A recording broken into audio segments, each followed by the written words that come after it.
خواب میں جو کچھ دیکھ رہا ہوں اس کا دکھانا مشکل ہے، آئینے میں پھول کھلا ہے ہاتھ لگانا مشکل ہے۔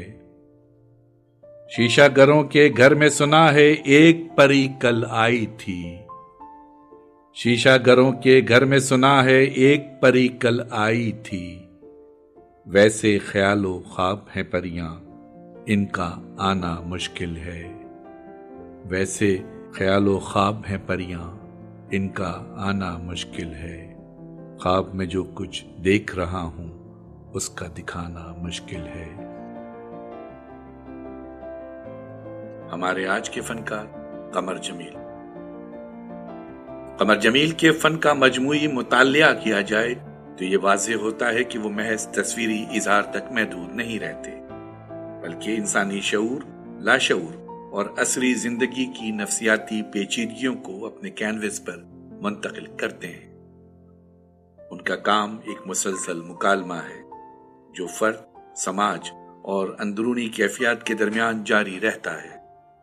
ہر پینٹنگ ایک الگ منظر ضرور پیش کرتی ہے، مگر مجموعی طور پر یہ سب ایک ہی فکری دھارے کا حصہ محسوس ہوتی ہیں۔ ان کے ہاں انسانی چہرہ یا پیکر اکثر مرکزی علامت کے طور پر سامنے آتا ہے، مگر یہ چہرے کسی مخصوص فرد کی نمائندگی نہیں کرتے، یہ اجتماعی انسانی حالت کا استعارہ بن جاتے ہیں۔ بڑی گہری اور بولتی ہوئی آنکھیں قمر جمیل کے اسلوب کی پہچان ہے، جو دیکھنے والے سے براہ راست مکالمہ کرتی ہیں۔ یہ آنکھیں سوال کرتی ہیں، چونکاتی ہیں اور بعض اوقات خاموش احتجاج بھی بن جاتی ہیں۔ یوں نگاہ ان کے کام میں محض بصری عنصر نہیں بلکہ فکری مرکز کی حیثیت رکھتی ہے۔ رنگ قمر جمیل کے ہاں جذباتی زبان کا کردار ادا کرتے ہیں۔ ان کا بے باک، تیز اور بعض اوقات بظاہر بے ترتیب استعمال دراصل ایک شعوری انتخاب ہے۔ رنگوں کے چھینٹے طے در طے ساخت اور آزادانہ برش اسٹروک اس ذہنی کیفیت کی عکاسی کرتے ہیں جس میں انسان بیک وقت کئی احساسات کا بوجھ اٹھائے ہوئے ہوتا ہے۔ سیاہ یا گہرے پس منظر پر روشن اور شوق رنگوں کا تصادم ایک ایسی کشمکش کو جنم دیتا ہے جو امید اور اضطراب کے درمیان معلق رہتی ہے۔ تکنیکی اعتبار سے ان کا کام روایتی مہارت کی نمائش سے زیادہ اظہار کی آزادی پر مبنی ہے۔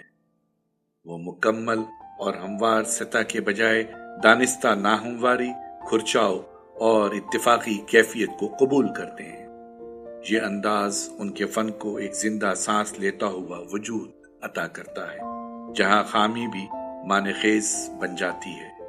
ان کے ہاں پینٹنگ کسی انجام پر نہیں پہنچتی بلکہ ایک عمل کی صورت میں سامنے آتی ہے۔ موضوعاتی سطح پر قمر جمیل کا فن جدید انسان کی تنہائی، شناخت کے بحران اور داخلی انتشار کا آئینہ دار ہے۔ ان کے کردار شور سے بھرے ماحول میں گھرے ہونے کے باوجود ایک گہری خاموشی میں مقید دکھائی دیتے ہیں۔ یہ خاموشی چیختی نہیں مگر دیر تک ذہن میں گونجتی رہتی ہے۔ یہی کیفیت قمر جمیل کے کام کو محض جمالیاتی تجربے سے آگے لے جا کر فکری سطح پر مؤثر بناتی ہے۔ مجموعی طور پر قمر جمیل کا فن ایک ذاتی اعتراف بھی ہے اور اجتماعی تجربہ بھی۔ وہ دیکھنے والے کو صرف تصویر دیکھنے کی دعوت نہیں دیتے بلکہ اسے اپنے اندر جھانکنے پر مجبور کرتے ہیں۔ قمر جمیل کا فن آسانی سے سمجھ میں آنے والا نہیں بلکہ ایسا بصری متن ہے جو وقت، توجہ اور حساسیت کا تقاضا کرتا ہے۔ یہی سنجیدگی اور داخلی سچائی قمر جمیل کے فن کو معاصر آرٹ کے منظر نامے میں ایک نمایاں اور بامعنی مقام عطا کرتی ہے۔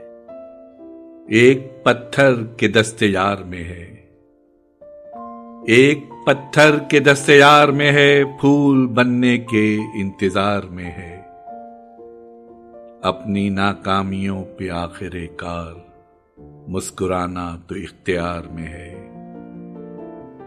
یہ تھے ہمارے آج کے فنکار قمر جمیل۔